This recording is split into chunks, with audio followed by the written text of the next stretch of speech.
Caroline Kennedy, the daughter of the late president, decided she will go after Hillary Clinton's Senate seat. Question, what are her qualifications for the job? And when you're the daughter of a president, the niece of a senator, and a member of one of America's best-known political families, does it even matter? Joining us now, Steve Hildebrand, former Deputy National Campaign Director for President-elect Barack Obama, and Frank Donatelli, a former senior advisor, I should say, to John McCain. Welcome to both of you. Thank you. Steve, thank you. Kind of curious that Caroline Kennedy came out very early as a supporter of Barack Obama, who was, of course, engaged in a battle against Hillary Clinton at the time. Now Hillary Clinton is giving up that Senate seat, assuming she's confirmed by the Senate as Secretary of State. And now she wants Hillary Clinton's old seat. Some ironies in there?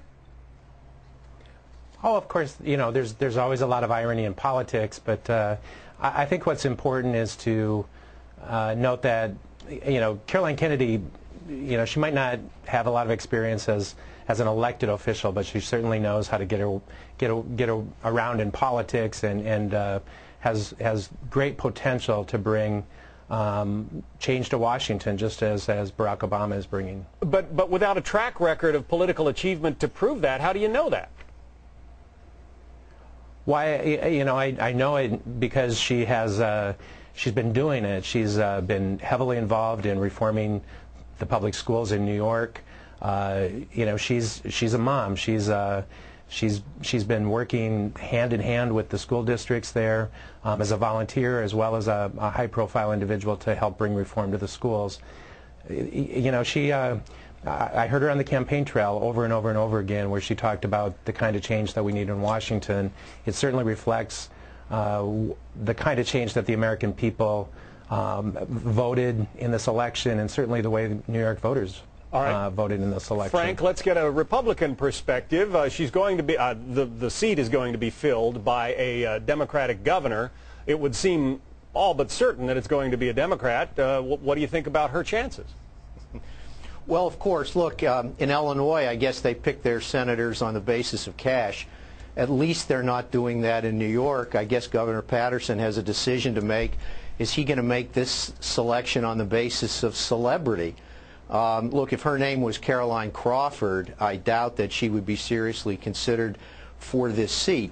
Yes, it should be a Democrat, as Hillary Clinton was a Democrat, but I would think that the voters of New York would be better served by somebody that had some sort of a track record, John, on the issue, so you know what you're getting. This is a seat that has been filled by giants in the past: Kenneth Keating, Senator Robert Kennedy, James Buckley, Senator Daniel Patrick Moynihan. It would seem that the governor might want to make a decision, I think, based more on what someone has done, so that the voters have some idea of how she might vote in the Senate. Steve, there are a couple of Democratic members of Congress who have expressed an interest in that seat. I mean, the fact that they have already been elected to office, I mean, not statewide office, but still high political office from New York, shouldn't that give them a leg up? Well, first of all, I want to respond to one thing that Frank said, which is his suggestion that you know, folks all across Illinois think that the Senate seat there is for sale. One person thought it was for sale, and that's Rod Blagojevich, who is certainly in a lot of legal and political trouble on his own. So let's not suggest that New York is going to be anything of comparison. To your point, though, John, you know, there's a lot of people in New York who certainly are incredibly qualified to have this seat. And it's not a given that Caroline Kennedy is going to get this appointment from the governor. Frank, one suggestion, Frank, is that because of her name recognition and her star power, she has frozen out other competitors for the slot. What do you think about that? Well, as an incumbent, I think if she got the appointment, it would be very difficult for another Democrat to run against her, because the next election will be in 10.